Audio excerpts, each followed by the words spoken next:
Southeastern Bow Hunter Podcast.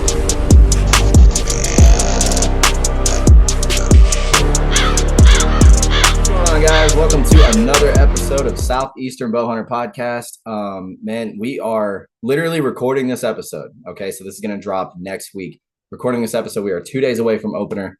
The weather looks like crap, but I've got faith that it is going to clear up. So when you guys are listening to this, you're either going to know that I killed trike, or that I wasn't able to go, or I went and it just didn't work out. So hopefully, God willing, if it's His will, trike will be on the ground and at the taxidermist at the time you're listening to this, and that would be an amazing way to start the season. He's showing up every day, every night. Got him completely patterned. It almost feels like I've said in previous episodes, it's almost like I've got these deer trained. Went out today and put a little bit of food just to keep them around.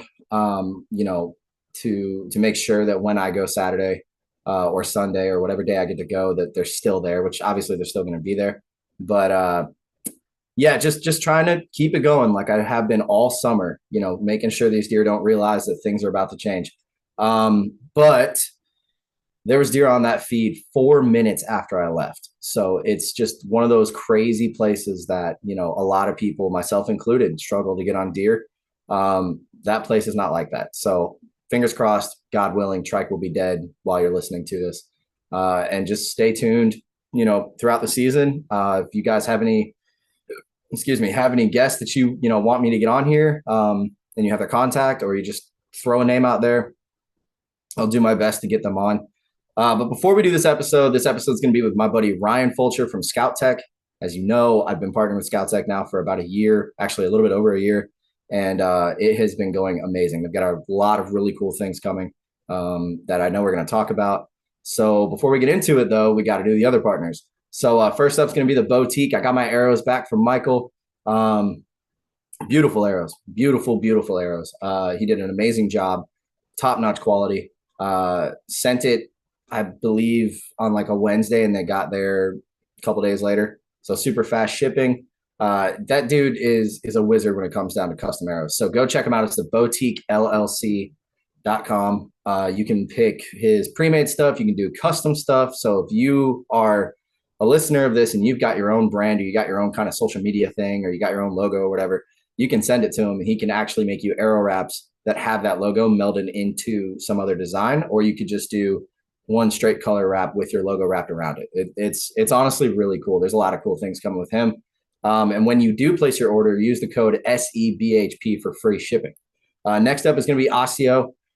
Look, man, working with Osseo this past, 2 years now almost has been awesome. And I hope you guys enjoyed the little promo video I did for them on TikTok and Instagram. There is more stuff coming. I've been working with their video guys and getting some clips so I can kind of throw some stuff together. Try to get, at least do my part with those guys. And not just, one weekly ad and sharing stuff on Instagram and Facebook and all that. So a lot of good things are coming from Osseo. Me and Joe, hopefully, are going to be doing an episode soon. They actually just dropped a little teaser for something that I can't talk to you guys about just yet, but there will be some new stuff dropping soon. So keep an eye out for that. If you want to rep Osseo, whether it's their camo, some hats, some apparel, go to osseogear.com. and pick out everything that you want. And when you do, use the code SEBH, and that saves you 15%. Next up is going to be Summit Tree Stands. So I got to give a shout out to Mackenzie McCorkle. Hopefully she listens to this. She reached out to me about 2 weeks ago and was like, hey, hope your season's going good. Let us know if there's anything you need. And, it means a lot. And all these partners do this, right? Like, I try to have the closest relationship with them that I can. But I want to, this is the most recent one. So I want to reach out to Summit, or I guess give a shout out to Summit, and just say thank you, for everything that you guys do. The partnership that I've had with y'all has been amazing, and just getting reached out to like that from such a high level brand, or I guess a staple in the hunting industry, just means a lot to me. So yeah, man, I have nothing but good things to say about Summit. Their tree stands are out of this world. I know there's some new stuff coming I can't really talk about, but they're hooking me up with, or I shouldn't say hooking me up. I'm getting a phone mount. So I'm going to be filming hunts I'm going to try to film, if God willing, if it's possible, that foam mount will get here before I go do my first sit this weekend. Again, you guys are listening to this a few days after my first sit, so you'll know what happened at this point. I will let you guys know whether or not there's going to be a video, but Summit just, all these partners take care of the people they work with, right? And Summit is no exception. They are amazing with that. Their products are amazing. The people are amazing. And dude, honestly, just if you're not using Summit, I highly recommend you do. So if you want to go to summitstands.com, you can check out their hang-ons, their sticks, their accessories. Their climbers are the best in the business, in my opinion. And go pick something out. Maybe you're out there, or you went and sat this past weekend, you noticed a problem with your tree stand and you need a new tree stand. Well, go to summitstands.com, check out everything they have and pick out what you want. And then, use our code SEBH15. That saves you 15%. And for the past 2 years, you guys have been killing this code. Let's keep it up. Okay, please, because it has been, the things that they've told me about it are insane. So thank you, Summit. Thank you to all the partners. The next partner is going to be Ace Hardware and Social Circle. My boys, John and Mark, they will get you set up. They sell everything you need.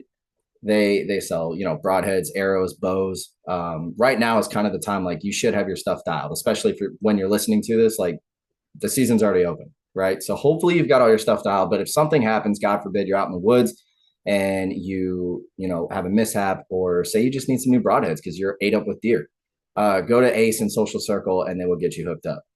Next up is going to be Bergie Bowsmith. Bergie is honestly one of the best hunters that I know. He is also one of the best bow techs that I know. That dude can take a bow from well before I was born and tune it and get you set up, bear shaft tune, all of that. But he is now selling more than just his services for your bows. He's also selling products on bergiebowsmith.com. So if you go to bergiebowsmith.com, he's got a bunch of new, partners that he's gotten to work out a deal with and stuff, that he is now a dealer for them. And you can get all your favorite products, or at least most of your favorite products, at bergiebowsmith.com. And when you do that, all right, if you want to save some money, I know we got a lot of codes here, but if you want to save some money, use the code SEBH10 and that will save you 10%. If you want your bow worked on by one of the best in the business, send it over to Bergie, and believe me, you will not be disappointed. Next up is going to be VPA, Vantage Point Archery. They just did an episode with my buddy Jordan from Hunting the Mason Dixon podcast. It's really funny, honestly. You guys should go listen to it. But they are an American-made broadhead company. All their stuff is made in America. It's none of that cheap Chinese crap. And they offer a lifetime warranty on all of their broadheads. I don't know of any other company that has been doing that for years. I know a few of them have kind of picked that up recently, but VPA has always done that. And I'm telling you, like, the stuff that they make, the stuff they're coming out with, the stuff that I use. I mean, I use the Omega and the S7, both single bevel. And that Omega, you can sharpen flat. You don't even have to have like a stay sharp guide or anything like that. It's an amazing broadhead. And they just came out a few months ago with one. It's the Omega with bleeders. And I'm very excited to use that broadhead this year. I haven't gotten mine yet, so I'm going to have to re-sight in probably, because they are 50 or 25 grains heavier than what I'm currently using. But very excited to use that broadhead. And I know, like, I've already been hearing things from guys that use it, that have bought it, and they are it's taking it by storm. Honestly, that broadhead is going to really turn some heads. I believe the bleeder blade thickness, not even the blade thickness, but the bleeder blade thickness is 0.090, which is insane. Like, that's stupid thick. So yeah, just great products. They've got over 70 different broadheads that you can choose from on their website. So if you go over there, say you shoot one, and or say you're shooting like a mechanical, and you have what happened to me last year, where I had one open up in flight, and I said, you know what, to hell with these mechanicals, I'm going fixed. I want to do single bevel. They offer more than just single bevel, but that's my preference. Go to vparchery.com and look at 70 different broadheads ranging from 100 grains to 300 grains. There's even some rumors about a 600 grain broadhead that I have yet to see, but I did confirm with Ryan and Jeff that they actually do have that, which is wild. Go to vparchery.com, check out all of that. Pick out the broadhead you want, and then use the code SEBH10. That saves you 10%. be on the lookout for them to be dropping new stuff at ATA as well. For Summit, they're going to be dropping new stuff at ATA. Sorry, I just had to drop that in there. But VPA, they are really, really, they stand by their product. They're really good people. And we're just blessed to be partnered with them. So go check those guys out. Next up is going to be Dialed Archery. Got my Arxos dialed, no pun intended. Dude, it's the toughest sight that I've ever shot. I mean, it's well worth the price, honestly, and you can customize it. I know Working Class still has a small batch series. I would love to talk with Scott about doing a Southeastern bow hunter small batch. I don't really know how that's going to work. We'll see. I'll kind of, put that in his ear a little bit later on in the year. But it's a perfect sight. Truly, it really is. It's super easy to sight in, super easy to adjust. It's got macro and micro tuning, or macro and micro adjustments. And then that void dial, there's so many things you can do with it. Like I've got it matched with my bow. I mean, it's awesome. So go to Dialed Archery, check out the Arxos. They have a bunch of different things you can choose from. And man, just give them a shot. Believe me, it's a bow sight that'll last you your entire life, the rest of your hunting career. I guarantee it. Next up is going to be Camo Dust. Camo Dust is my preferred scent control product. The reason I say that is because it's not just, it's in the name. It's not just some spray you put on and in 5 minutes it's dried and you stink again. Camo Dust is by far the best scent control product I've ever used. A lot of people think it's a gimmick. I got not a conflict. I got in a argument with my buddies in this group that I'm in, and they were all like, "Oh, the scent control stuff don't work."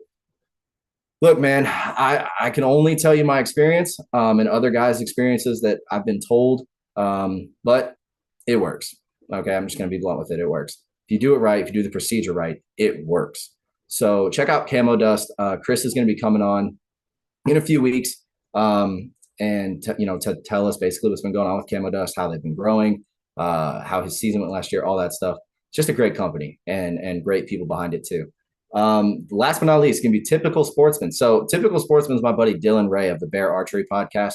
He actually I believe, I don't know if he just did his website, but I know that he's got some really cool, shirts, hats, all that stuff. He's just a good dude, good Christian dude. And he works with Bear. So, I mean, that's who wouldn't want to do that. I trust Bear, clearly, because I've got my Bear behind me. And he just a great guy. Honestly, he's great at the podcast. And so go help him out. Go support him. If you go to typicalsportsman.com or his Instagram, he's got the link there. I believe he might even have the link on the Bear Archery podcast, description. I don't really know, but I do know that Dylan is an awesome dude. So I really think you guys should go check out his stuff. The shirts are really, really badass. I plan on getting some soon. And for the people listening, if you want to get some shirts and all that stuff and save a little bit of money, I believe the code he gave me was typical 20, and that saves you 20%. So just look, man, just check it out. All these partners, thank you guys. I mean, really, I'm extremely blessed to be able to work with these guys and be able to have the relationships with them that I do. I know that if I call them or text them, they're right there. And there's some really good things coming. Okay. Be on the lookout for a lot of big changes next year. Before we get in this episode though, you guys know I do this every week. If you don't know Jesus, please get to know him. Jesus loves you. Okay. I'm just going to be blunt with it today. I've really seen what he can do in not only my life, but other people's lives. And God, it's just one of those things, man. I know this is a long intro and I'm sorry, but there's been a lot happening. And I just want to talk to you all about Jesus for a split second. He died for your sins. Okay. We're all going to die one day, right? Whether you believe or not, it's going to happen. So with all the crazy stuff that's going on right now, wouldn't you rather have your faith placed into somebody that you know is going to be there for you? Yes, you're going to go through tough times. Okay. One of my best friends is going through some of the toughest times of his life right now. But he's a believer. We talked about it today. And even though he is stressed, he has a lot of things happening. The one thing he said to me is, I'm just going to give it to God and I know he's going to get me through this. And just hearing that put me in a completely different mood because I was bummed. I was stressed out for him. I felt bad. There's really not much I could have done, but I was there to support him and all that stuff. And that's all we can do. Put your faith in Jesus. Seriously, you won't regret it. You will not regret it. So I guess that's the end of this was super long intro. Sorry, guys. I know some of y'all hate the long intros. If you want to skip over it, you can. But there is one other thing. I just want to tell you guys, be on the lookout for a very big announcement soon. I got a call last week. Something big's happening. Okay. So just wanted to drop that there. I'm very excited about it. I wish I could talk about it. I'm waiting for everything to be finalized. And once it happens, you guys will know about it. So anyway, enough of that. Long intro over. I know Ryan's waiting on me, and he's got a lot to talk about. We got a lot of cool things with Scoutek that we're going to be talking about. So enough of all that. Let's get into it with Ryan Fulcher from Scoutek. As you know from the intro, as you know from the title, we got a good buddy of mine, man who loves to spoil me. Why he does it, I'll never know. Mr. Ryan Fulcher from Scoutek. What's going on, guys? Dude, thanks for having me, buddy. Yeah, thanks of for course. having me again, I should say. Yeah. Well, it's just you this time, so it's a little one-on-one. It's more intimate. Oh yeah, know. We can really learn things about each other. So, what you got on camera, buddy? Can you drop me some pins? Oh, dude. I mean, hey, I could. All right. So, I guess we can just start with this. So, I don't know what is going on this year, but I went to a hunting club. Was it yesterday? 2 days ago. And I was doing their like fire inspection, right? And I've known this guy for like a year. It's one of those high roller, everything's free range. And they're really, what's crazy is they're not like a deer hunting club. It's just a hunt everything. Like they got bird dogs, they got deer, pigs, just all of that, right? Mm-hmm. And so I see the groundskeeper guy, and I was like, hey man, how you been? Y'all got anything on camera this year? He was like, yeah, we actually aren't running cameras. He's like, what about you? And I'm like, dude, I don't mean to sound like I'm bragging, but I almost got too much. Like, I don't know what to do. And he's like, yeah, what's crazy is my buddies keep telling me the same thing. It's one of those years. And I'm just like, what is happening? Like, I probably have, take trike out of the equation. There's still 4 or 5 other deer I would shoot. I know Thor's got a bunch. Brock has a bunch. JD had some. They're slowly coming back. He just sent some photos of a couple bucks that were in. I mean, if you want to drive an hour and a half, I can send you pins to public that if there's bucks there, I will drive. I'm just saying, like, I got my Georgia license. If it's in the state of Georgia, I'm driving, buddy. Okay. Well, I'm kind of taking opposite approaches last year. I know last year I told you I was running like 50, 60 cell cameras and just trying to hit it hard, and it kind of got overwhelming. And I'm taking the opposite approach this year. I got like less than 10 out. So it's like, I just been so busy with work, kids, family and whatnot, but I'm still looking forward to it. I know there's some giants out there, even though I don't have them on camera, but every year is a new learning experience for me. Just getting out, reading the sign, just being out in the woods I can't wait, man. Saturday, I'm going to be there all day. I don't know about that. I don't know if I'll do that just yet. It's a little early. But I mean, so did you listen to the episode with Tim Knight? Last week's? Most likely I did. I'm trying to. So he kind of touched on something you just said. And obviously we're going to get into what's been going on with Scoutek and all that other stuff. But he mentioned something about like a lot of these guys, right? And I don't know if he was talking about public. I think he was talking about like hunting clubs and stuff. Mm-hmm. But he said a lot of these guys will go out there, scout, and then come back a few days later, hang a stand, sweat all over the place, like a ladder stand or a hang on or whatever. And then think that if they come back a week after that these deer are going to show up. And what Tim said, and I mean, that obviously can happen, right? Like, any place is going to hold deer. If you go up there and you find sign, that deer is going to come back.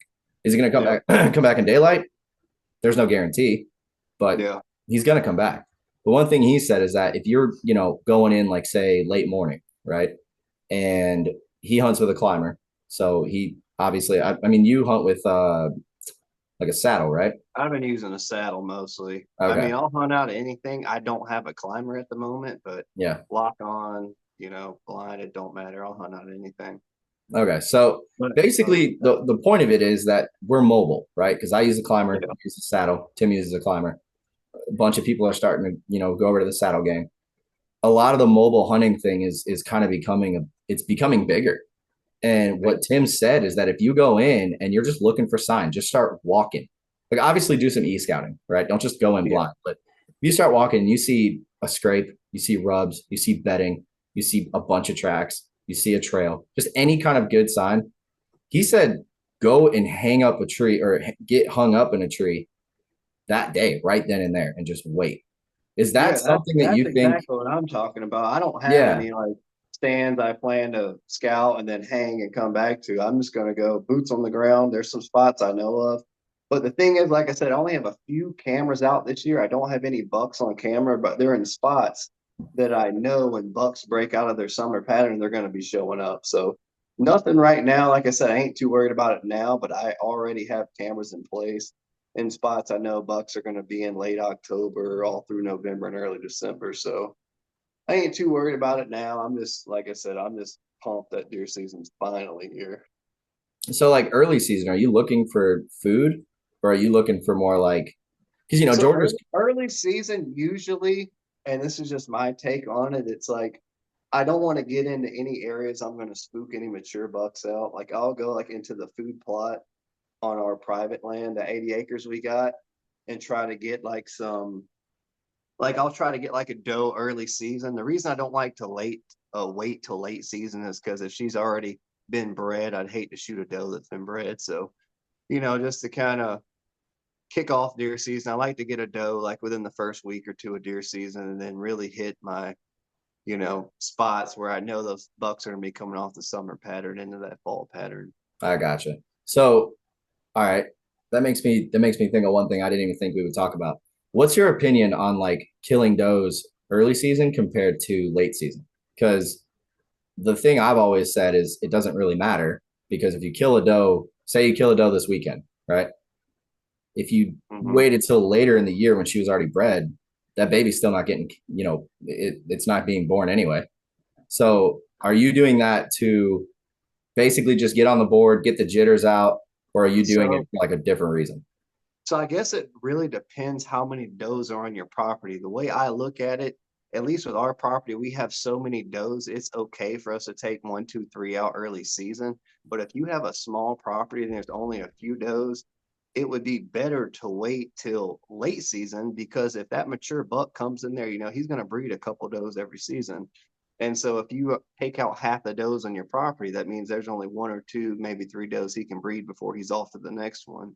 So it's just a kind of a judgment thing, what your summer trail camera pictures are telling you. But if you got a bunch of does on your property like we do, there's no problem with going ahead and taking 1 or 2 out, opening weekend just to kind of start things off right, get that freezer full. I know we just ran out of deer meat yesterday, actually. So I'm excited to get out in the woods this weekend. So what you're saying is where Trike's at, where there's literally him and like 2 other bucks, and it's just if you have a buck that's showing up in regular, drop him day one. Oh yeah, no. I believe me, I'm going to. At a regular like that. That's why I'm just focusing on the does, and then I got other spots. Like I said, I'm gonna do some more scouting here soon. See, and I think that's probably what I'm gonna end up doing. Like, obviously when people listen to this, it's gonna be after this weekend, right? So they'll know at this point what happened. But right now, I don't know what's gonna happen. The plan is to put Trike down on, Saturday or Sunday, whichever day I end up going. And then that spot's probably just going to be does. I mean, dude, I showed you that photo, didn't I? Of the 10 does on camera just in one sitting. Yeah. And today even I went and put a food block out just to keep them around. They've been on it nonstop. I mean, there's maybe been like 2 minutes where there's no deer on there. And it's all does except for Trike. Now, I know you get a lot of daytime photos of Trike, but how is he at night? Like, are you going to bust him out coming into your spot if you hunt in the morning early season? So I would feel more comfortable, hunting in the afternoon and that's what I'm doing. Food source and get him coming in like right before dark. Yeah, no, that's exactly. So he's all right. So he's kind of weird, man. Like he shows up at Yeah, he is weird compared to the bucks on my land. Well, yeah, because he sees me and doesn't even care that I'm there. Yeah, exactly. But no, his pattern is very weird this year. It's kind of the same as it was last year. If anything, he's around more now than he was last year. Like this morning, he was there at 6:30. There was no food, no deer daylight, and we got a lot of rain, so that's probably one reason why. But just on a regular day, he'll be there. If you want to look at a time frame from 12 a.m. to 12 a.m. the next day, he'll be there midnight. He'll be there 1 o'clock, 2 o'clock. I mean, just every hour up until daylight, and then maybe he'll be there at like 7 or 8, right? And then between 10 and 12 in the afternoon, he'll show up. From 12 to 5, he'll show up once or twice, and then from 5 to midnight, he's in there, he's eating. He'll leave, he'll come back. The dude. If I try to hunt him in the morning, do what? So he's like a pet. He's just there all the time. Oh, I know. Yeah. Dude, they're all, if I could just show the video, which I have reasons why I can't, but if I could just show the video of Vicky, that doe that I named, coming running out of the woods after I put food out and they heard it. I mean, yeah, and that's why I don't even use anything I learned with them in any other situation because it will not apply. I mean, there's no way it's going to apply. So that one I feel like is kind of like just a little gift from the Lord. Like, hey man, you had a rough season last year. Let's just get this big buck out of the way and then we'll talk. Yeah, exactly. Yeah. So I don't know. Take advantage of it, buddy. Take advantage. Oh, I'm going to, and I'll be there Saturday afternoon. I told Jessica yesterday, I was like, I'm not hunting the morning over there for at least 2 or 3 weeks because yes, I can get in there. Yes, I can, probably bust a couple does out and still be able to get away with it. But why do that? If I can just go in the afternoon, even if I bust them off, which I shouldn't, as long as they eat this block and it's gone by Saturday, there might be a little fawn or a young doe or whatever, and they'll run off and then wait an hour or two and they'll be back. They just don't care. So I don't know. It's weird, man. It's really weird. I hope it's a good start to the season, but I know the season is not going to be like that. It's not going to stay that way. So, I mean, what's your plans? Hunt as many days as you can this opening week. If you got to call out, call out. Well, I do feel the sniffles coming on a little bit, maybe. Yeah, hopefully your boss doesn't watch this podcast. Post it after you kill Trey. Well, I hope that's the case. If it works out Saturday, it'll be fine. Yep. But yeah, enough about my pet deer. What's going, like, what are your plans this year? Like, you got any out of state trips? Are you hunting anywhere new? So I've actually never hunted. Well, I take that back. I hunted one time out of state. As you know, I lived in Northwest Ohio for 2 years. But I was in a factory. I was working 7 days a week, 12-hour shifts, no vacation time. I had the opportunity to hunt one time there. And 40 minutes into the hunt, my wife's cousin shot a giant 8-pointer. What he says was small, but was probably 140. I mean, we're talking Ohio deer. Those Midwest deer are huge. So besides that one hunt, no, I've never hunted out of state. But this year we're going with our buddies from Trekking Outdoors, and we're hunting in Kansas, Unit 10, I believe. So super pumped for that one. That's going to be sometime mid-December. Okay. But other than that, no, I'm just hunting Georgia, a bunch of public land. I'm hunting on that military base again, Fort Gordon, or what is now Fort Eisenhower. And there's a bunch of nice bucks out there. The only thing that's difficult about that, I mean, you know how hard it is hunting public land, but out there you might find a spot where a buck's at. You wake up early, you go to hunt it, and then they have that entire area closed off because they're doing some training exercise. And then it might be closed for a week, 2 weeks, you never know. So yeah, it's kind of hit or miss, but if you get out there, I mean, the deer are pretty good. And there's a bunch of public land, of course, around our 80 acres out in Lincolnton that I've been scouting. So we'll find one eventually. I have nothing on camera, like I said, but we're going to find them. I mean, you had one when I was over at your place on Monday that was, or was it, I don't know if it was Monday you showed him to me, but you did have a deer on camera that, I mean, I would shoot him, There's a few like 115s, I would say, 120s. But of course, I'm waiting for Pope and Young since I've just been exclusively bow hunting. So yeah. And there's a couple I know from last year that looked to be like 120, maybe 125 in velvet. We never shot them. So I'm sure they're out there somewhere. I just got to find them. Yeah, I mean, public land, dude. Like I've been hunting a lot of that, or not hunting. I shouldn't say that.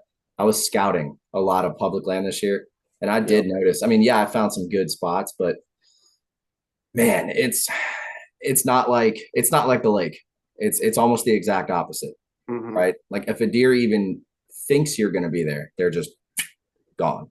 So Dude, that's kind of, I feel like, the next Southeast step. The deer are real spooky down here. It's Yeah. like they're always looking, ears up, head up. So I mean, that's actually something I've heard, is that southern deer are way more jumpy than like a Midwestern or a northern deer or something like that. Yeah, because I have a lot of friends that hunt Midwest and all over, and they said the same thing. So why do you think that is? Is it pressure? I mean, Who knows? Maybe pressure. I'm not sure. I would imagine. Yeah, I'm sure there's some states up north that are the same. Probably Michigan, and who knows, but probably pressure. okay. I mean, Lack of public land and yeah, lots of it pressure. makes the most sense because, like, I get hyped about this whole trike thing, right? And that's cool. But my other spot, I mean, literally, dude, if I break the bubble that they have, they won't show up for over a week. And that's just me walking up to put one of the cameras out or set a tree stand up or put food out. Like I'm not doing anything but walking through the woods. And it's almost like those deer know that, oh, he's back. You know what I mean? Like I've had them literally disappear from November to the day after season goes out.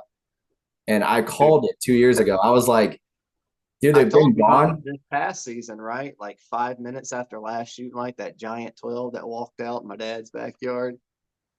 After we were saying, yeah, we need to hunt back there. Some deer have been passing through, and a few bucks had passed through, and then this giant 12-pointer just shows up.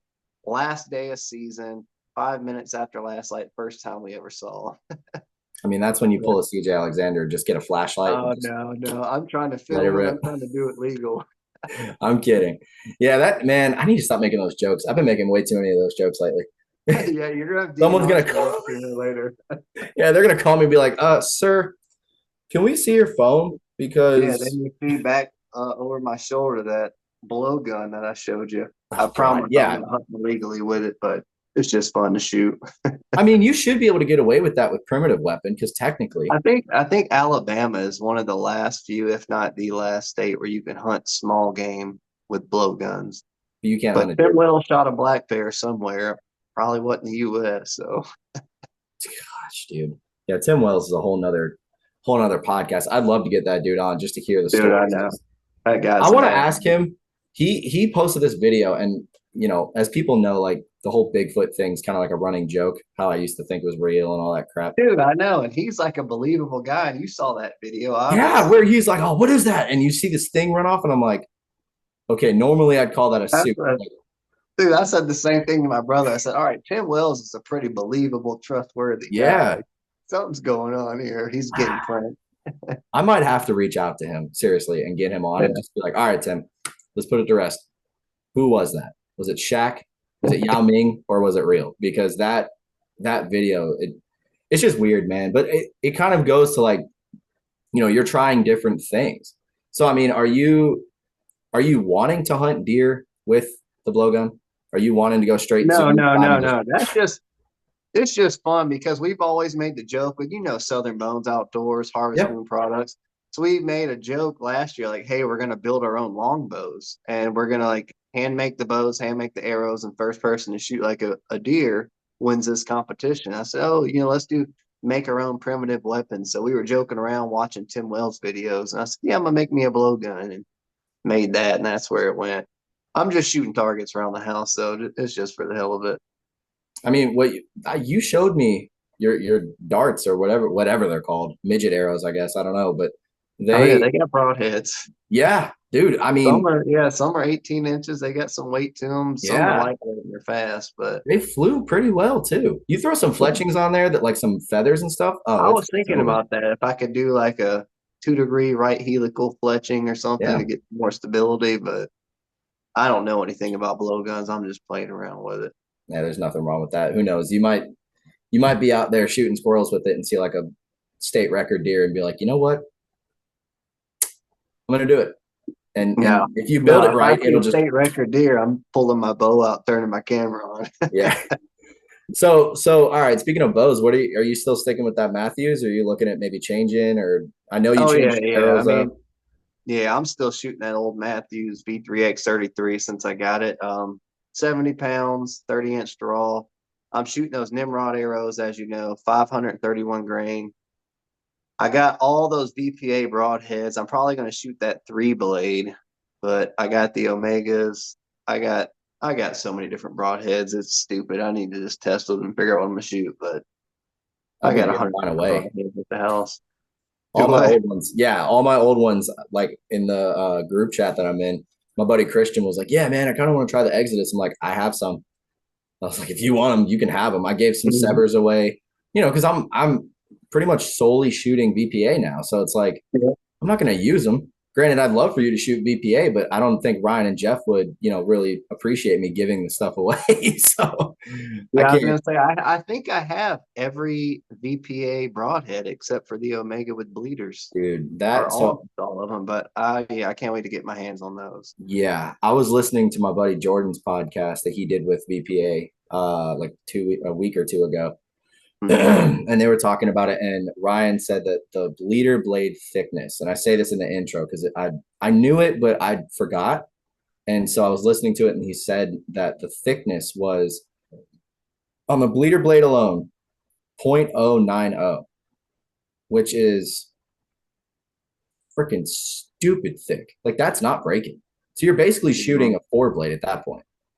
And I'm just like that broadhead. And I know they're coming out with newer stuff. They kind of told me about it off the air and all that.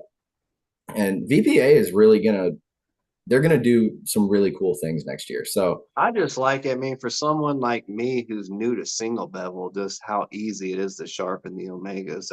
That's what sold me, to be honest. Is yeah, how I you mean, can easily touch them up and just keep on shooting them over and over. well, yeah, because they have that stay flat That lay sharpening. flat technology. Yep. Yeah, like it's crazy. I'm actually when we get off of here, I'm gonna go sharpen some of my S7s because I've already used the Omega. All those are still sharp. I really want to Well, kill trike with that S7. Well, as you know, I was planning to use those Omegas and I got them because I was wanting to deer hunt with them, hog hunt with them, and potentially elk hunt with them if that ever came up. But of course, all mine are left bevel. My bow's fletched to right helical. So we'll see. Like I said, I don't even know what broadheads I'm shooting, and deer season starts in 2 days. So I'll be shooting a bunch of different ones in the morning. Oh, God. Just take the ones off the dart. It'll be fine. Yeah. Your FOC will suck, but you'll be okay. Yep. Yep. So, all right. So obviously deer season's, going to be really exciting for everybody, but as you know, you are with Scoutek, which is by far my favorite cell cam company I think I've ever used. Very blessed to be partnered with you Appreciate it, guys. buddy. Thank you. You have spoiled the living crap out of me. I think, all right. So what I mean by that is y'all's customer service is out of this world. And I have the absolute worst luck with trail cameras. I don't know what it is.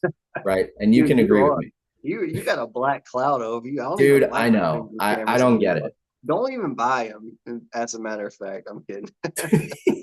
It just doesn't No, make sense. Like, we're always here to help you, buddy. I That's why know. I And don't even sell you cameras anymore until I personally test them because I know the type of luck you have. well, I'm glad I could be the guinea pig. But Yep. it it really does. Like you guys, it reminds me a lot of VPA because and I don't mean to talk about them a lot on here, but VPA offers like a lifetime warranty. And to me, no one else does that. If anyone has a problem with your camera, they can literally call you direct and say, hey, it's doing XYZ. What do Yeah, I do? even if it's out of warranty, we'll do our best to help you out. Or if it Exactly. gets stolen, sell you something at a discounted price, or whatever we can do to help you out. So with y'all's awesome customer service, the product is awesome. But for the people who don't really know like where Scoutek started, y'all didn't always have like I guess you could say your own camera, right? Or So did you? we still, I mean, technically, even when this episode comes out, we technically still don't have our own camera. if anyone doesn't know how Scoutek got started, I'm sure you know, but my dad, he has a background in computer programming. He started his own company doing banking software, got into hunting, got his computer buddies into hunting. That got the attention of Will, who owns Spartan cameras. So he calls my dad up one day, says, "Hey, I'm thinking about starting a trail camera company." Long story short, Dad helped Will write the Spartan app and build the first Spartan trail camera. Fast forward to 2017, we started Scoutek. And at that time, we didn't have the money or the connections and resources to build our own camera and then go out and market that to the outdoor industry. But we are experienced with programming and app development, things like that. So we partnered with a bunch of different companies in the outdoor space, said, "Hey, we see you have trail cameras, or maybe you don't have trail cameras and you would like some. We'll help you bring cell cameras to market." And, that's how we kind of started Scoutek. But, as you've noticed, and as that sneak peek photo has come out in the last few days, we are coming out with our own brand of trail camera. It'll be in a plain color, plus it's going to be wrapped in the Osseo Raptor camo, which I love. I absolutely love the Osseo gear. I know you do too. Dude. And it's going to be packed full of features. I don't want to, like I told you before this thing started, I don't want to overpromise and underdeliver. I mean, it's going to be a few months. Like, we just got our first sample cameras in, so it's probably going to be 6 months. This is where my job comes in. So I'm the one that directly tests all the cameras. I work directly with the manufacturer. So every time there's a firmware update that comes out for your trail cameras, it's guys like me who are testing just a handful of them, many different settings, and we'll give them to guys like you to help us test them and finalize firmware. So I'm hoping it's sooner than later, but like I said, it'll probably be at least 6 months before it's out. So definitely by next season. But like I said, it's going to be packed full of features and it's going to be at an affordable price point. We're looking at 150. I'm hoping it stays around there, 149.99, but it could go up or down. But that's kind of the price point we're shooting for. Dude, I remember a year ago when we first partnered up and we talked about like y'all coming out with a camera and what you were thinking, and you would text me and be like, "Hey man, so if you have any ideas, like anything you think needs to be added in, send them over." And I think I sent over a couple of different things, and just that alone, you asking me that, I've never been asked that. Like, no one's ever been like, "Hey man, what do you we think?" can only come up with so many ideas ourselves. It's better to ask the end users, "Hey, what would you like to see in a trail camera? What features do you like? What do you not like?" And that's all we're trying to do. We're not trying to get rich. We're not trying to be Tactacam and Moultrie. We're just trying to, provide another option for hunters up there, and just kind of something that doesn't exist. All right, technical difficulties. Sorry about that, guys. We were talking about the ideas and stuff for the new camera. So the one thing I was getting at earlier when I was saying like a year ago and we started talking about all this is you knew already that I was partnered up with Osseo, which is my favorite pattern on the market. I mean, I've always been a fan of some other brands, but Osseo has been like the top one for me. And when you said that, I think if you remember right, I'm pretty sure my jaw dropped and I was like, "Wait, what? Like you're what now?" And when I saw it for the first time last season, and sorry to cut you off. No, you're that's good. what I used all last season. Ever since I started using Osseo, I swear. I mean, I haven't tried them all out, but I just don't see any reason to switch, to be honest. Especially down here in the South, you can use that light, their early season gear. Mm-hmm. And even until December, I would just put a few long johns on underneath and it'd be good to go. Yeah. I mean, it's definitely a different pattern. And that company and Joe and all that, it's a really good, like, I feel like that's probably one of the better companies you guys Dude, could I'll have to, like I said, I only released that sneak peek photo, but when I send you the other photos of our trail camera on the tree in that Osseo pattern, it just disappears. It's insane. Dude, when you sent me the photos of the sample camera I have ever seen on a tree before. Yeah, like you sent me the photos of the sample. I've gotten to see the entire thing.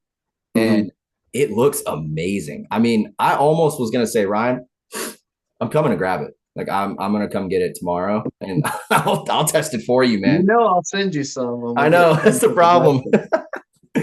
No, it's just cool, dude. Because you see all these other trail cameras, and like I'm not gonna knock them. There's one brand I could probably give an opinion on that I think is just complete trash, but I'm not gonna do that. The one thing I will say though is that the look of the camera is always the same thing. It's always either black or it's kind of a tan color or green. And I've had so many photos of deer that just months after I put the camera out, they'll just walk up to it and they're looking dead at it. And it's like, okay, they clearly tell this is not just a growth on the tree, right? Mm-hmm. And so the idea of putting a good camo pattern on a camera, I think is genius because like you said, it put on the tree, you can barely even see it. And that camo pattern blends in. So along with all the features and stuff, I'm super, super stoked to get those cameras out next year because, it's just, I feel like it's going to help with actually concealing the technology that we have out there.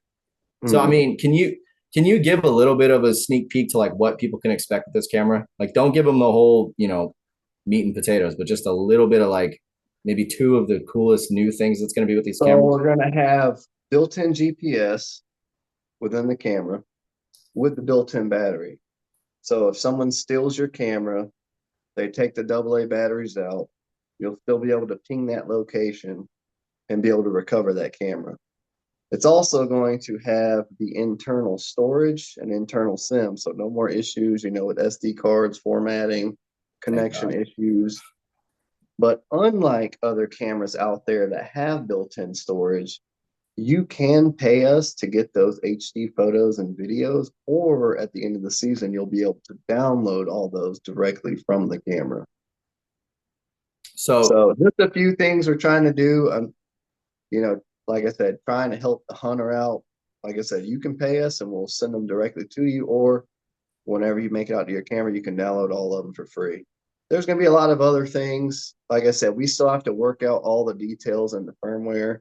So things may or may not change over the course of the next few months, but generally speaking, that's what you can expect as far as new features.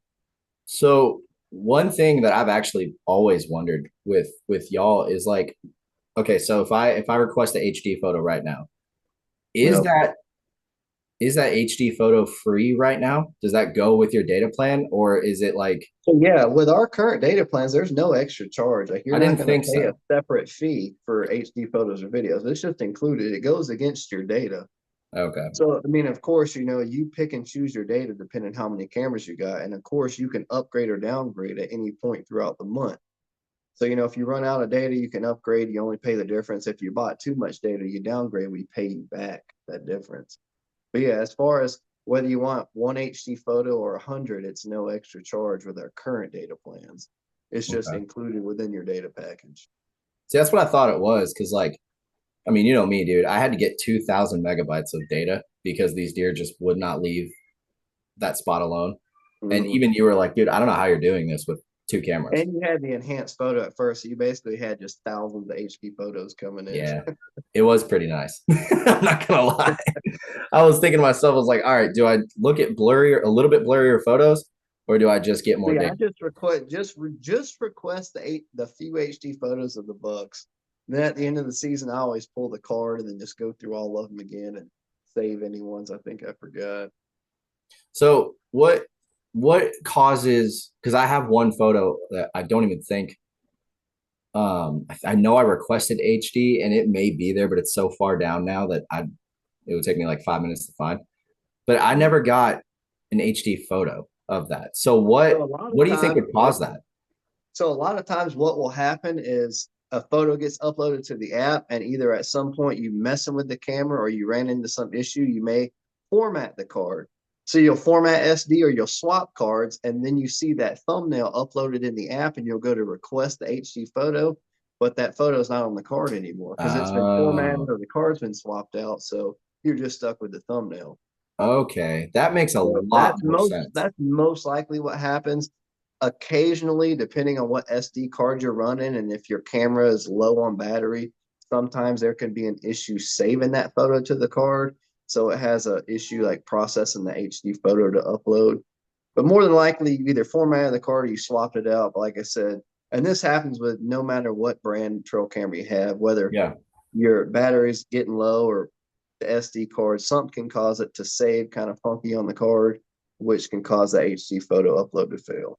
Okay. See, I don't know anything about trail cameras, man. Like, that's why, like, if Thor calls me and says, hey, like I told you, man, what you need to do as soon as our app is like finished and everything, and even we still plan to do a trail camera masterclass that covers like all brands, not even ours, because like I have almost every trail camera out there. Oh, I know you And do. I've I've seen it. and like I said, I'll never talk crap about any other trail camera company. Like we're friends with a lot of them, and Yeah. I've had good success with them. But maybe because I got a good camera, because I know the tips and tricks on running them, SD cards, what to use, what to do, what not to do.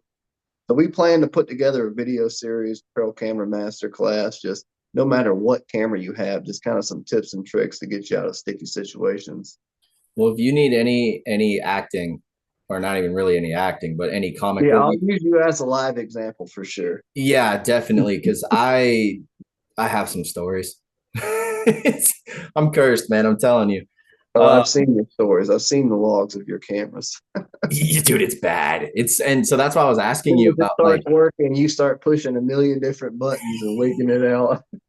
well, because okay, so if I'm I'm just having an messing with you, issue dude.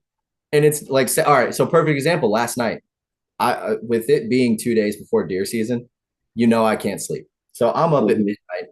I'm just hoping, all right, it's kind of raining outside. It might rain this weekend. I want to know what they're doing. And so I'm up at midnight and my camera refreshes every hour. So at Mhm. 12:06, I was up or no, I'm sorry, at 11:06, I was up and it didn't do, and I'm assuming it was probably because cloud cover and connection and all that other stuff, but it didn't send a status update. And so me being me, as neurotic as I get with this, I'm over here like, okay, what do I do? Do I text Ryan? I'm not going to text Ryan. I'll just go over there in the morning and fix it. No, I can't do that because I got to get somewhere super And early. see, one of the confusing things that can happen if you're using our system, because we work with so many different brands of trail cameras, like each camera works differently. So some send a status report every night at midnight. Some send it every 24 hours from when you powered it on. So if that's 1 o'clock in the afternoon, you're not going to get it at midnight. You're going to get it at 1 o'clock the afternoon the next day. Yeah, So depending on what camera you're running, I mean, that really just depends on that. it was a That's shadow. how it goes. Okay. Yeah, and so I made myself stay up because I was getting tight, and I Mhm. totally regret doing this because it worked perfectly fine. Right, that's why I'm saying it had to be like cloud cover or whatever. Something caused it to just not do it that 1 hour. But I'm Yep. sitting there and I've got the actions button. I'm clicking it and I'm looking at everything. I'm like, formatting's not going to help. Send a status report maybe. And I was like, no, no, no, Definitely no. just text me, call me or text me. But another thing we never even touched on yet in this podcast, besides our new camera coming out, like one of the biggest things is we're doing a complete app overhaul. Mm-hmm. So we've not only added a whole bunch of new features, of course, we're partnered with Onyx. So if you have an elite membership, you drop a pin in our map, it drops an Onyx. We have permanent cloud storage added, weather data, unlimited data plans will be here in 2-3 weeks at the max. I know my dad and brother are currently working on it right now as we speak. They've been killing themselves with it, but I keep telling them, hurry up, hurry up. Yeah. Everyone's blowing my phone up, of course. But we're adding a ton of new features in the app. As far as setting up a camera, we're going to make it, super user friendly. It's going to walk your hand through it. So whether you're an old person who's never used a smartphone before, it's going to walk you through the setup process. There's going to be a bunch of more helpful tips and tricks. And of course, if you run into issues, like I said, text me, hey man, I have an issue with this. You should throw a tip in the app for someone who has this problem. And we'll Yeah. I definitely mean, throw it in there. So we got a bunch of app updates coming out really soon. And it's going to be a whole new look and feel to the app. I'm super pumped for it to be released. so you beat me to that. I was saving that for after this, No, but that's I'm okay. sure you were. It's okay. I'm not going to blow your phone up for 1 hour missed, right? I mean, it's at Yep. 11 o'clock. It really doesn't matter. Now, if it was, I went to sleep at 11, woke up at 5, and it still hadn't done it, then I'd probably be like, hey, man, what can I do? Should I just go reset it? Because I've had to do that before. And we found out it was just the firmware wasn't updated. That's all it Mhm. was. So I don't know. I get so weird about this stuff, man, because I've gotten so used to over the past 4 years of using cell cameras, waking up, and just checking. And like, Yep. I'm okay with being disappointed that nothing's there. I just like knowing it's working for when something's there. Mhm. And that again goes back to what I was saying. Y'all's, customer service is just it's better than anything I think I've seen. Because I can text you at 2 a.m. and be like, hey Ryan, what do I do? And it might take a little bit, but I know you're going to get back to it. And this is why we're doing the whole app update, so you can basically help yourself in the app. Not that I don't want to help you, of course. Call me, text me whenever you want. I would love to help you, but we understand there's going to be customers that don't work the same schedules. They're going to be putting cameras out at 8, 9 o'clock at night on a weekday, or they might be out, early morning, late night on a weekend. We want to add a bunch of features in the app and in the camera where you don't have to call us or have to email us. It'll just work for you, or you can find the answer right then and there. So like I said, there's just a ton of new app updates coming out. It's going to make it a lot more user friendly. So, dude, I wanted to, you said everything I was going to ask you about on that. I had a whole list, and now I'm like, okay, well, you touched on that, touched on this. You made my job easier, but now I'm kind of drawing a blank on that. No, I remember when you told me too about like the app update and what was coming for it or coming with it. And the whole Onyx thing. Like, we had Jared Larson from Onyx on, and super good dude. I gave up all the other Jared, if stuff. you're watching, my Onyx just expired, buddy. Can you help me out here? Dude, yeah. So I thought we pissed him off. Like, if he listens to this, he'll probably laugh. But I'm like, he and I, or me and Thor were talking a little bit, and he's like, yeah, man, we want to get you guys some Onyx stuff. And I was like, dude, hell yeah, let's do it. I'm like, I'll drop everything. And I did. I got rid of all my other mapping apps, and it made sense because, obviously I use Scoutek. Y'all are partnered up with Onyx. Why wouldn't I do that? You know what I mean? And what was so funny about it is we didn't hear back from him for like a week. I don't know if he was out of town or what. So me and Thor were like, did we say something? It's a busy season. Oh, 100%. People trying to hunt, and then our work's just picking up so much. That's probably what it was. Oh, yeah. Dude, that's what he said. Dude, it's so funny. Like, I use Onyx religiously, and every time I go scout a new piece of public land and I'm deep in the woods and I really need the property borders, that's like when my subscription had just run out or something. Yep. So I'm like, oh, I have no idea where I'm at. Yeah, which is what just happened the other day. Yeah, well, you need to figure that out because you don't need to be getting on someone else's property and then having a buck and all. Like, oh no, yeah, I'll call Jared for you. I'm well aware of my surroundings. I know I wasn't on the opposite property, but I at least wanted to know how big it was and all that.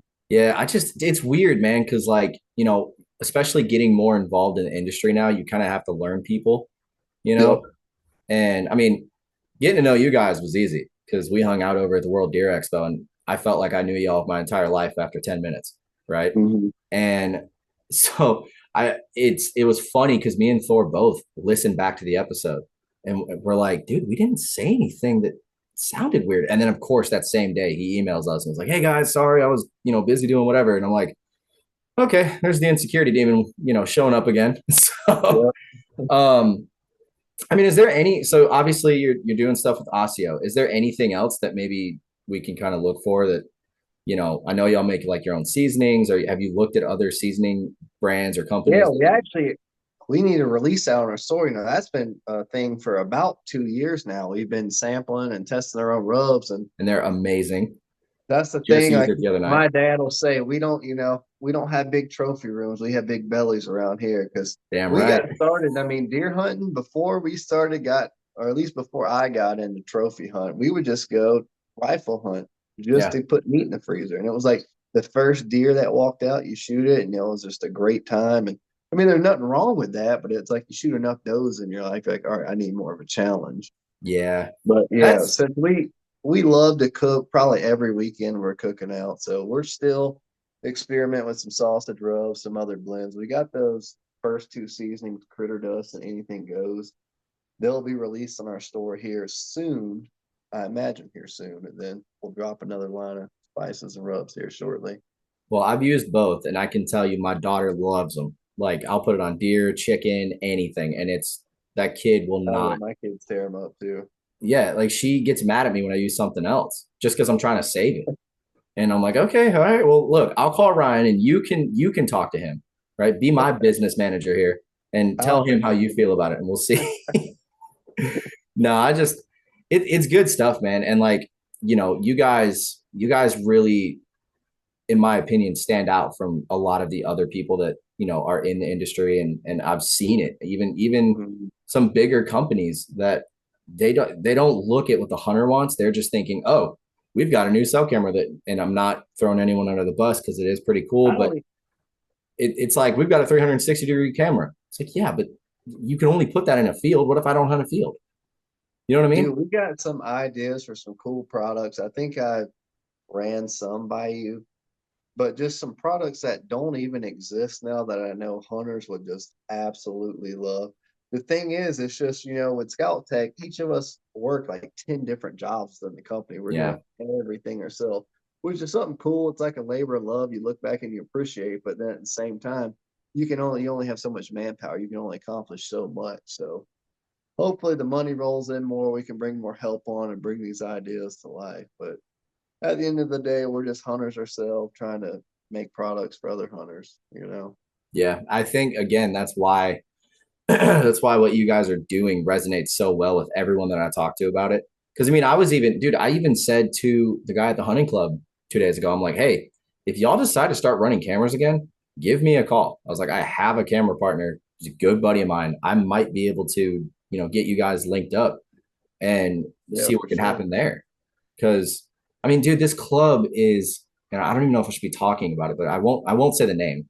But the club's entry fee, like if say you wanted to do it, in order for you to join the club, you got to pay 30 grand just to get into it. And it's a couple Is thousand there a fence acres. around this club?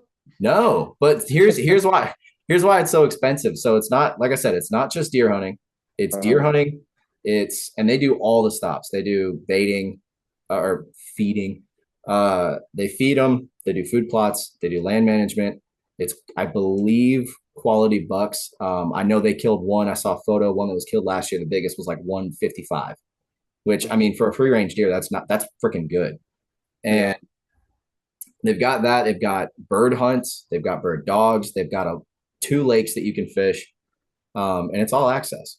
The whole property, when you become a member, is all access, from what I understand. So it kind of makes sense. I mean, could I pay it? I No. tell, I tell you what, if I could ever afford that one day, just 30 grand a year, there's no doubt in my mind I Well, would no, definitely do it just because of what is. it's not 30 grand a year. So it's you join, right? And it's a one-time thing of 30 grand, and then it's a certain annual fee you pay. But still, even then, if I could afford that, yeah, I would for sure do that. But a part of the thrill for me is trying to find big bucks on public land. Oh, And the 100%. reason being is because unlike anything else, those bucks don't give a crap who you are. They don't care how much money you got, what your social status is. It's just a purely who's better. Can you outsmart that buck or not? It's kind of Yeah. like the fair chase aspect of it, like truly finding a mature buck. And it's not just antler size because that varies depending on region, but a buck that's at least 5.5 years or older on public land when no one else can find it. For me, that's like the true trophy. Yeah. Just I getting mean, out there and trying to find the sign, find the deer. yeah, I have to agree with you because me and Brock were going through our respective state records, and I was Mhm. looking over at both public lands that are by my house. And what's crazy is the biggest buck that's recorded is 157, and it's a Wow. toad. Like it's a big 10 point. Looks a lot like the one that I saw a few years ago. I mean, could have been twins, right? And I just know there's bigger deer than that over there. And it's the same thing you're just saying. Like, would a hunting club be awesome? Yes. Are those deer free range? Yes.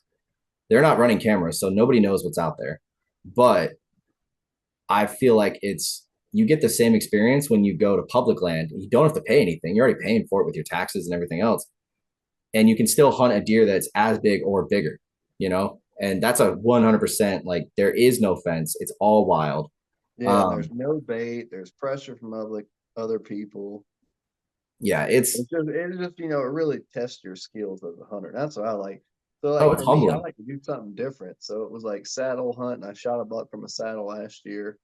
I've actually never shot a buck from a ground blind, so I kind of want to do that. I mean, I don't have my hopes too high to shoot anything mature from a ground blind, but for me, it's either taking a buck either on a different piece of land or a different way.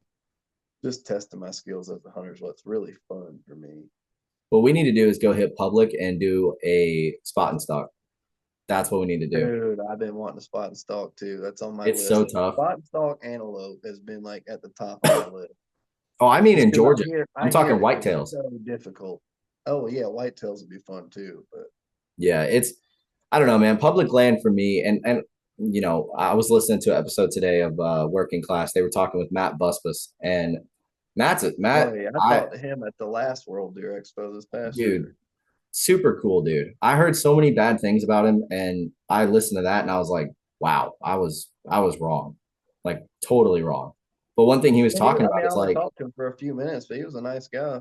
yeah, I mean it's because the for lover likes thing, and there was a Yeah, lot of stuff that just people yeah. took it the wrong way, and he got a bad rap for it, and then the mistake that his dad made. I mean, the whole thing, like it's really stupid. The hate that he gets, he doesn't deserve it. It is. But one thing he I was mean, the talking more about fame you get, the was more hate you get. It's how it is. do what? I say like the more fame you get, the more hate you get. That's always how it is. Yeah, of course. Um, and it comes with it too. Like they were discussing the, private land versus public land thing. And it's Mm-hmm. like a lot of people will look at public land and be like, oh, you hunt private? Well, I hunt only public. I'm a better bow hunter than you are. And it's like, no, that whole thing pisses me off because it's like, yes, do I have deer right now that are pretty much pets? I do. But do I also have deer that are wild that I have no clue where they're at, where they're going? Only thing I can do is put a camera out there and a mock scrape and pray that they show up. Yes. So it's like you can do both. And I feel like that makes you a better hunter. So, all right. Speaking though, I don't want to go down that rabbit hole because we'll be here for 4 hours. But speaking of public land, speaking of Yep. big bucks on public land, before we wrap this up, I want you to tell everyone the story as loud as you can, as proud as you can. Just scream it if you have to. What was the story about that buck you killed last year? Oh Lord, I ain't no screaming loud and proud, but well, one of the great things about Scoutek is we can share our cameras with our buddies. So I had my neighbor, he was hunting out in the military base with me. So he had 10 cameras, I had 10 cameras. We spread them out. Found a few bucks. I found an area some bucks were cruising in. I had an all day sit. So sat all day Saturday, saw nothing. And then that Sunday, I had some family stuff going on. I couldn't hunt. So I told my neighbor, his buddy was coming to town. I said, hey, just put your buddy in the tree I was in. I think it's a good spot. I didn't see anything today, but I feel like it's a good spot. So Sunday morning, him and his buddy go out there. He puts his buddy up in the tree that I was hunting out of. 30 minutes into the hunt, he shoots a 132. And I had him on camera too. He was one of the older bucks I had running through there. So I mean, I was happy for him, but I mean, it sucked. It was a tree I was just in, less than 12 hours ago, and he shoots a 132. And so a couple nice bucks came through, but only one good buck was that split G2 buck, which was the one that I shot. And I said, man, he's a nice buck. And we were trying to pattern him, and we had him down to like a 800-yard, 1,000-yard radius where he was hitting some cameras. But he didn't show up on cameras for like 12 days. And I was wondering, maybe someone shot him, but I knew in our area it was just me and my buddy and one other guy hunting. And the thing is, like, it's public knowledge. So when you shoot a deer, they post where you shot it, how old it was, the size it was. So I knew he hadn't been shot yet, but 12 days had went by. I got up one morning in a spot where I knew these deer were funneling through, and it was kind of windy. And I was thinking about getting down. I was like, man, I'm not going to see anything. It's way too windy. There's nothing on camera. And I was thinking about getting down, and I looked up, and he's 15 yards broadside. So of course, long story short, draw back. Well, you heard actually the one and only time my peep sight had turned 90 degrees. So it's just a black circle. Mm. So I take the black circle of my sight, the black circle of my peep, line it up, make the shot. He only went 30 yards, recovered him, and the rest is history. He ended up being 119 and 5/8. Dude. So I So thought he you was 125. He looked good on there. I was like, oh yeah, I'm getting Pope and Young on this first piece of public land because it was my first time hunting that piece of public land. And it was only my 5th or 6th sit of the year. It was like November 1st or November 11th. I can't remember, one of those two. Dude, that's one thing about antler size that I've thrown it out the window at this point, But honestly. I was happy because out of the multiple bucks I had on camera, he was the biggest one. So I was like, all right, this is the most mature buck in the area. Oh yeah, yeah, yeah. And I'm not talking surprisingly, about that. it's mostly luck, but yeah, he just happened to show up in the spot I thought he was going to show up, and Yeah. that was it. What I mean by that though is like not saying I don't want to kill a big deer. Obviously, you know, you've seen trike. I've sent you other photos of a couple other deer. What I mean by that is like if I get a photo of like, okay, that one buck I sent you, Longhorn, he's a 10 point. Yep. I'd love to say that I think he'll make Pope, and he might. But I've also said that about deer, like back here, Pickles, when he was in Velvet 2 years ago, I thought he was going to make Pope. He's 102. And it's like, I can't seem to figure out looking at these deer. If I see one that's over 150, I can tell you that. But anything below that, I feel like it's so difficult because our deer. It is. That ground shrinkage is real.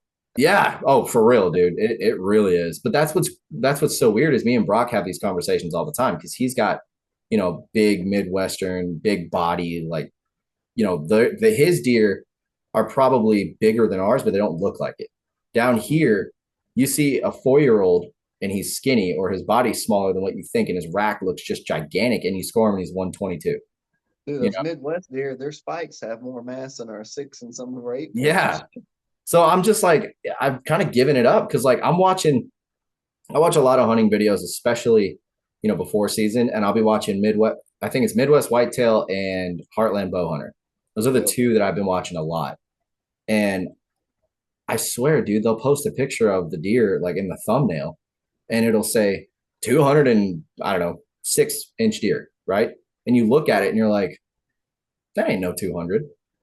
No, because the body's so big. It's like, that's a 160, 170 maybe. And then you actually see them holding the antlers and you don't see the body and you're like, oh. With 200-inch antlers. Yeah, like it's very clear that is a 200-inch deer. So I don't know. I mean, trike, you know, I saw him this summer. I thought he was a midget deer. His body looks so small. And yeah, he's old. He's at least 4.5, but his rack was so tall, especially in velvet too. Like this is the full growing, like they are putting as much down as they can. I mean, I thought his rack was at least 1.5 feet, 2 feet off his head. And now I see the photos. I'm like, he's still big, but he's not what he looked like back then. And it's just, I just feel like it's the body size. So dude, did I tell you that guy I met not long ago? He hunts the same unit we're going to hunt in Kansas, but he was showing me some sheds he found this past season. 204 inches were the sheds. So I can only imagine how big this deer is going to be this year. Take me with you. Yeah. I will. Yeah. I will go. See anything? Do what? I said I'd just be lucky to see anything. It don't have to be 200 inches. Just yeah. Your standard buck in Kansas would be a trophy for me.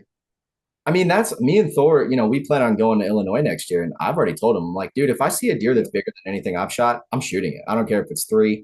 I don't even care if it's 2.5. Honestly. And I mean, yeah, some people will hear that and be like, oh, well, that's not ethical.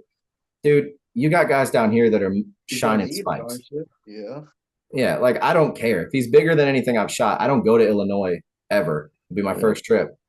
Why wouldn't I? Yeah, so I ain't driving over to Illinois to shoot a doe. I can tell you exactly. That. Yeah, I'm not doing that. Ain't no chance. But awesome, man. Well, look, before we wrap it up, can you kind of let everybody know, like, you know, what we can expect? Obviously, there's a new camera coming. Obviously, the app is, you know, doing a major overhaul, which it already is awesome. So I really don't even know, you know, what else you guys are going to have, unless it's like a little needle that comes out and pokes a GPS on the deer, and then we can follow it on the app. I don't know if that's legal or not, just an idea. But I mean, really, what's going to be coming from Scoutek in the next, I don't know, 6 months? Well, honestly, in the next 6 months, it's really going to be me, like I said, just ironing out all the details in this firmware so we can make sure we have a solid working camera for you guys for next year for summer scouting. Of course, dad and brother, they're going to be just ironing out all the details as far as the app and the update, you know, ironing out trade shows and planning for next year. And then, of course, depending how much time we have, like I said, we got a bunch of other ideas, a bunch of other inventions. have thought of, that if we can find the help and time to bring him to life, we will. It's just how quick or how long it takes it's up in the air at this point. Nice. Well, let everybody know where they can find you. You know, the website, all the socials. Give your phone number out if you feel the need. Scoutek on all social media platforms: Facebook, Instagram, TikTok. Yeah, Scoutek.com/shop if you want to get you some trail cameras before it's too late this year. Hell yeah, man. Well, thank you for coming on, Ryan. That was good. I think we I'll talk deer hunt with you any day of the week. Do what? I said, brother, it's been a blast. I'll talk deer hunt with you any day of the week. Oh yeah, well, I'm gonna be calling you. I mean, we do this all the time anyway. It's just the first. Oh yeah, I come and see you guys as much as I can, and you better be ready Saturday. Keep your phone on you. If I do go in the woods, I will let you know, and if it happens, I'm gonna FaceTime you. I've already said that to like 7 different people, but you're probably gonna be one of the first. So just be ready for it. Oh, I'll be waiting. I'll be waiting for sure. Awesome, man. Well, thanks again, man. I really appreciate it. Thank you for being a part of this podcast for the past year and a half, whatever it's been. I mean, you guys have been extremely crucial in what I've been doing. And I would definitely say y'all are a big reason for any success that comes this year. So I just need to say thank you. And for anyone that's looking at switching cameras, I don't think there's anything better than a Scoutek. So that's just my opinion. Take it or leave it. Hey, I certainly appreciate that, man. We just really hope we can help you pattern trike and put them on the ground this weekend. I'm going to do what I can, man. You'll be one of the first to know. All right, buddy. Well, we certainly awesome, man. Man.